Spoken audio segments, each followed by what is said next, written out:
Hey, what's going on, all my otakus out there? It's VFM, the Epic One here. It's time for a brand new OTGT video for all of you guys out there. This time, finally, a long time coming, going to be doing my review of Mass Effect 3, the final game in the Mass Effect trilogy. So, let's get right into it, because everybody's been waiting on this one for quite a while. So, Mass Effect 3, third game in the Mass Effect franchise. Huge hype behind this game. You know, it's epic RPG. It's supposed to be the story to close out the entire trilogy of everything that's been going on in the Mass Effect universe. People have spent hours upon hours invested into this game. So how good was it? Well, let's first get into, the usual elements of what I get into.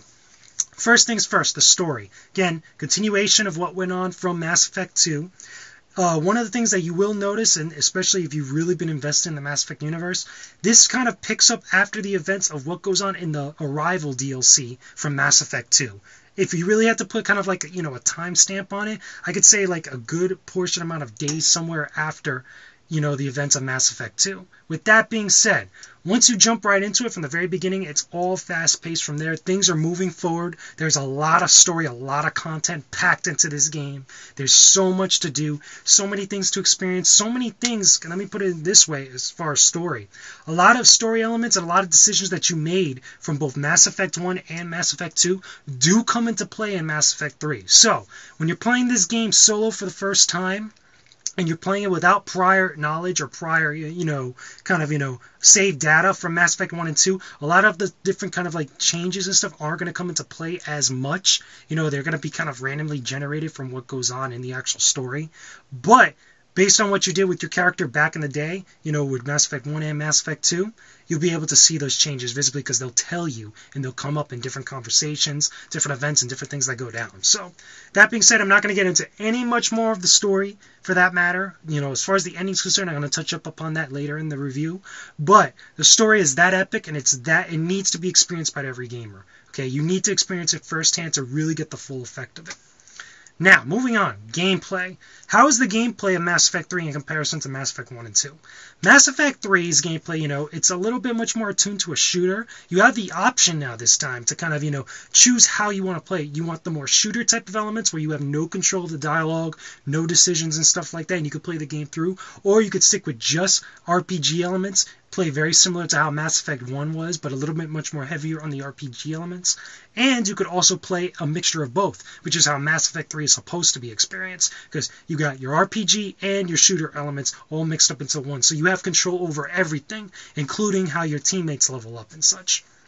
Really cool, really fun. A variety of enemies that you're going to be running into between the Reapers, the Geth, all types of Cerberus, all different types of enemies. If you're invested in the Mass Effect universe, trust me, there's tons of content to experience here as far as guys that are trying to kill you, as well as also different characters you're going to come into contact with throughout the entire course of the game. So, pretty damn cool. Now, there is multiplayer to this game. Multiplayer, if you really have to put it in perspective, like what everybody's been saying right now up to this point, it's kind of like Gears of War, but it's set in the Mass Effect universe, where it's kind of like the Horde mode, where you're going in 10 different ways, where you have all these different objectives and enemies that are just coming at you and stuff, and it's all different types of enemies from the course of the entire game. So, the further you get along in the waves, once you go from like 1 to about like 5 or eventually 10, the enemies are going to get that much more harder. They're going to hit you harder. A whole bunch of crazy stuff is going to happen to you. Trust me, you're going to want a full 4-man team for this if you want to run through all of it.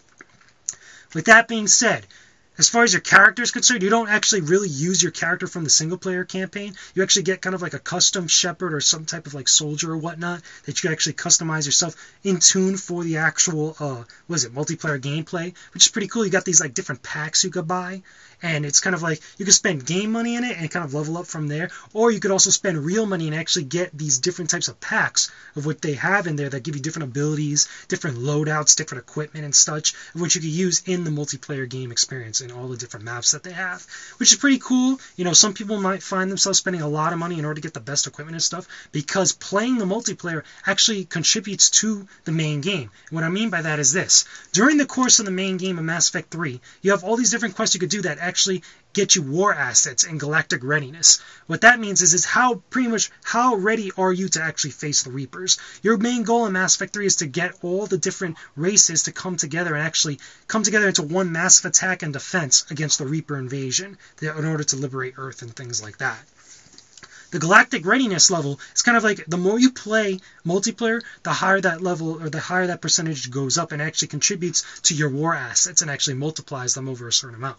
With that being said, do you necessarily have to play the multiplayer in order to get the best ending or the best outcome or as much assets as you can? No. You could pretty much play every single side quest in the game or every mission and quest that's actually given to you throughout the entire game and be able to still get the best ending and the best outcome for Mass Effect 3. So it's not thrown on you to the point where you have to do it, but it is there for you to experience, which is pretty cool, and that's what the Mass Effect franchise has always been about, has been the options and the experience of it all. So, with that being said, let's talk about the big thing that everybody's been going crazy over, the ending of Mass Effect 3. Now, I'm going to talk about this without any spoilers. I'm not going to really mention what goes on in the story. If you really want to know, if you haven't already heard about it somewhere else on the internet, or you haven't looked at a playthrough online, or haven't even played it, go play the game. Trust me, it is really, it's interesting, let me put it that way. With that being said, was the ending overall justified as a good ending for the trilogy as a whole? The answer, in my opinion, would be this. Do I feel it's a good ending for a game specifically? As a standalone game for Mass Effect 3, yes, it is a decent enough ending. However, let me backtrack for a minute there. As an ending to the franchise, as an ending to the trilogy of games that is Mass Effect, no. Because I feel that, at least with the events that go on in the ending, even though you definitely are pretty sure there's going to be another game in the franchise, this one feels like they could, instead of it being a trilogy, could be a quadrilogy. Like, for example, I have to really put it into perspective. The entire Mass Effect franchise could be compared to something like Star Wars, or even Alien for that matter. When you saw the ending to Alien 3, you pretty much got the idea like, okay, that was it, finado, that was it, it's a wrap. But then again, you know, some stuff was kind of like left over to interpretation. With that being said, they had brought out Alien, Alien Resurrection, which is the fourth Alien movie. I kind of related to Star Wars a little bit because the reaction that the ending had got for this game, you know, because there was so much hype for it to be like this epic experience or whatnot, and there's so much, you know, riding on it. A lot of people were disappointed at the end of Return of the Jedi. This is almost the exact same thing where no matter what BioWare could have done, they would have never lived up to the hype of the expectations that people were expecting for this game to be as good or as epic as it was supposed to turn out. Now, with that being said, when you play the game or you finally see the ending, if you've been invested into the whole Mass Effect universe, and Mass Effect 3 for that matter, you could draw your own conclusions. In my personal opinion, feels like there could definitely be another game to come out of it, and also that it was a good game just specifically for Mass Effect 3, but not a complete ending to the entire trilogy as a whole. Now, with all that being said, my final kind of words about Mass Effect, because, you know, third part in the whole Mass Effect review series that I've been doing, Mass Effect as a franchise is probably one of the most important, most kind of like one of the greatest franchises that come out for gaming in our generation. Just hands down. There's so many things that Mass Effect does as a franchise, specifically Mass Effect 3, that they kind of got in the formula and they perfected it to, like, you know, the best that they could. There's so many things that go on in this game that, you know, a lot of other games that come out, you know, struggle a very hard time in order to achieve. For example, the characters which you come into contact with that you spent throughout the course of 3 games with. There are moments like you could be talking about it with friends, and instead of talking about them in the course that they're characters in a video game, you're talking about them in the course where they're actually like other people. You create that much more of an emotional attachment with these characters, with the events that go on in this game. Not just because you're actually spending so much time with them, but the different things that the characters go through, you care about what's happening to them. There's a scene in Mass Effect 3, even though I'm not going to spoil it, it's probably one of the most saddest scenes I've ever seen in video game history. Like a real tearjerker. Like, we're talking to the extent where it's like Ares dying to Sephiroth type of thing. Like, on that level, if not more so. Spoiler if you haven't played Final Fantasy VII. But with that being said, a really huge emotional roller coaster of a moment there. At the same time, there's also some really fun moments in Mass Effect 3 that you actually get a real kick out of, that you actually have a story to tell some of your friends afterwards. For example, one of my favorite characters besides Rex, of course, Garrus. There's a funny scene with Garrus during the course of Mass Effect 3 when you get towards the mid-game that's utterly hilarious, that you just can't help but laugh. At the same time, There's other things that go on that you actually go through during the course of the missions that you actually care about, that you actually feel something. That's one of the things that Mass Effect does really, really well. Not because it's an RPG, not because it's a sci-fi epic that spans 3 games, because they've done something that very few games could actually really do in this day and age. And that's make the player feel something from playing this game.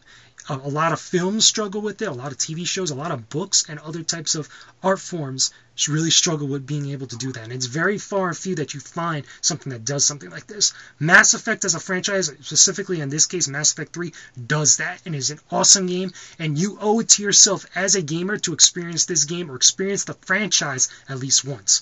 Now, would I play it solo? Just as Mass Effect 3, you could do that, but to get the full-fledged experience and to really kind of be invested in the worlds and to play the game and the trilogy as it was meant to be played, you're going to want to really kind of, go from Mass Effect 1 to Mass Effect 2 and Mass Effect 3 with the same Shepard that you built. Now, I didn't have a problem importing my Mass Effect 2 character, because going from Mass Effect 1 to Mass Effect 2, there was a lot of people saying that if you transfer over from 1 to 2, you have to make some subtle changes or whatnot, so that way Mass Effect 2 to Mass Effect 3 could actually recognize the character and it could transfer over smoothly.